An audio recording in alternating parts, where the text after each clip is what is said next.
Mount Carmel. You're probably thinking, well, where is Mount Carmel? And why is that important for this video? Well, today we're talking about Our Lady of Mount Carmel, the camp, and the actual person. First, we're going to talk about the person. Our Lady of Mount Carmel, or the Virgin of Mount Carmel, is a Roman Catholic title for Mary, the Blessed Mother, and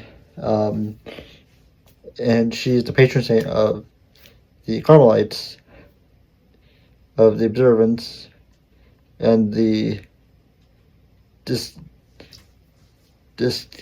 Chalcid Carmelites. And her feast day is actually the 17th of July. So, yeah, at the time of recording this, it's the day before, so I'm going to be it tomorrow.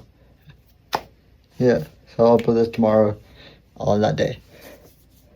The first Carmelites were hermits living on Mount Carmel, and in the Holy Land, which is kind of cool. That is in Israel. Well, not modern day Israel, but back then it was in Israel. And it was from the late 12th and early to mid 13th century. They built a lot of chapels in their hermitage, and they dedicated them to the Blessed Virgin, whom they considered chivalric terms as the Lady of the Place, or Our Lady of Mount Carmel. It was adopted as in the 19th century as the patron saint of Chile, which is kind of cool. That Mount Carmel isn't even in Chile, and it's the patron saint of Chile.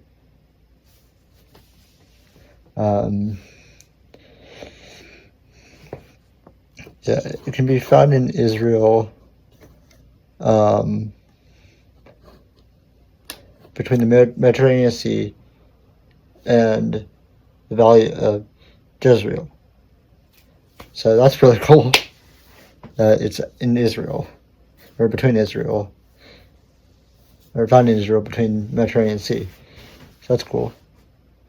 And it appears in the book of Isaiah, and Prophet Elijah lived around there, and in that exact place, he called down fire from the sky to prove the Lord was stronger than the pagans of Baal, or Baal. I'm not sure how to pronounce it. And yeah, he was one of the Carmelites, as they're called. And another one, it's on stock, joined it after his migration to England, and he had a vision of Mary, in which she gave him the bronze scapular, which I actually have a bronze scapular, so I'm going to put that on right now. Okay, guys, as you can see, it has, the paper has an image of Our Lady of Mount Carmel, and this one also has an image of Saint Stock, same Simon Stock. So yeah, I'm just gonna be wearing this for the rest of the video, because why not? Yeah, but same Thomas Stock got this vision for Mary, in which she gave him the bronze scapular, and formed part of the Carmelite habit, because in Stock's vision, she promised that who died wearing it would be saved. In the devotional, it's a devotional sacramental, signifying the wearer's consecration to Mary, and the affiliation with Carmelite order. It symbolizes her special protection, and calls the wearers to consecrate themselves to her in a special way. One miracle was that on the anniversary of the 1894 earthquake in Pelmi, Calabria, on November 16th,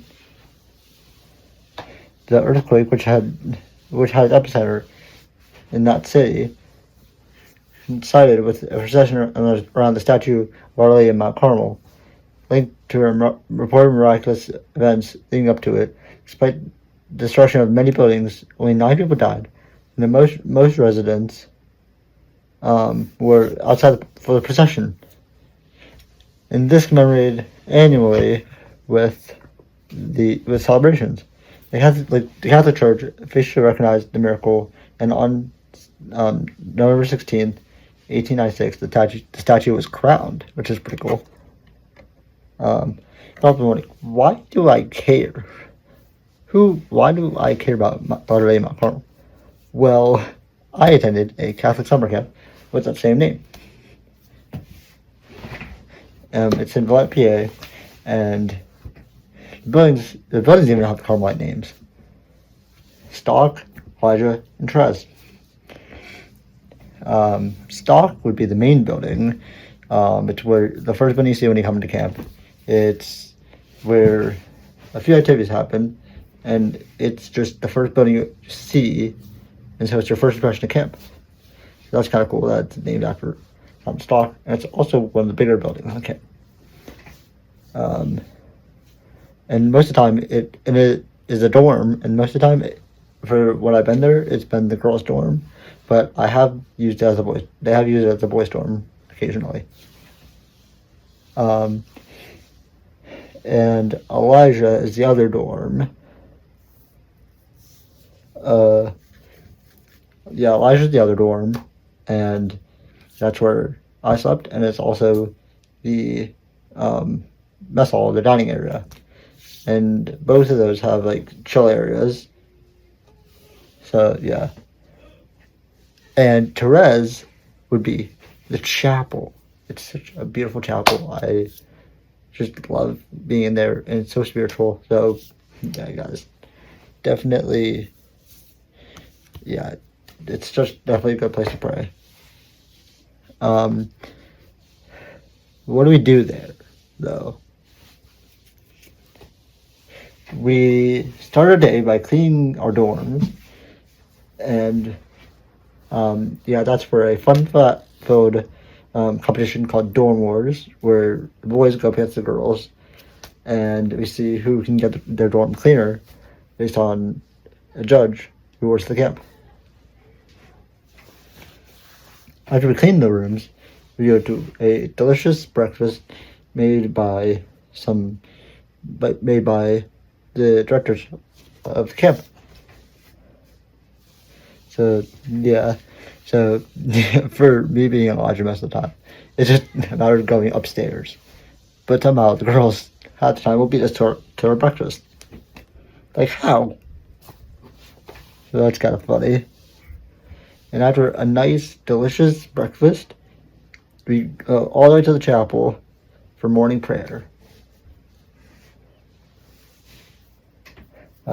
Next, we enter into, after prayer, we enter into a time of different activities. Each group of 4 to 6 boys and girls will go to their activities, such as archery, axe throwing, which is one activity because half that time split for one, half the time split for the other. They're about an hour and a half each. Log rolling, high impact hike, lucky climb, high ropes, archery tag, Orbeez battle. Just a lot of really fun activities that you're going to get to do throughout the week. We typically did 2 to 3 activities per day. One in the morning, one before Mass, which was mandatory, and one before lunch, because we had lunch right after Mass. And then after lunch, we had 1, maybe 2. And in the evenings, we talk about different ways to pray. But most of the evenings, we would take a rosary walk and then get to the chapel and then talk. So, yeah. And I know God more. And then we'd go back to Elijah and we'd either do skits or songs. Yeah, and the skits were really funny, guys. So, yeah.